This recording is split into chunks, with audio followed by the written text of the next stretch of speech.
তাআলা কিয়ামতের দিন সাইয়েদনা নূহ আলাইহিস সালামকে বলবেন, নূহ তুমি কি দাওয়াত পৌঁছিয়েছো তোমার উম্মতের কাছে? নূহ আলাইহিস সালাম বলবেন, হ্যাঁ আমি পৌঁছিয়েছি। এবার নূহের উম্মতকে আল্লাহ জিজ্ঞেস করবেন, হে নূহের উম্মতেরা, তোমাদের নবী নূহ কি দাওয়াত পৌঁছিয়েছে?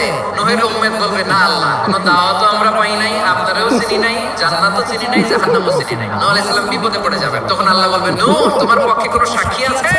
নূহ আলাইহিস সালাম বলবেন, আছে। কে?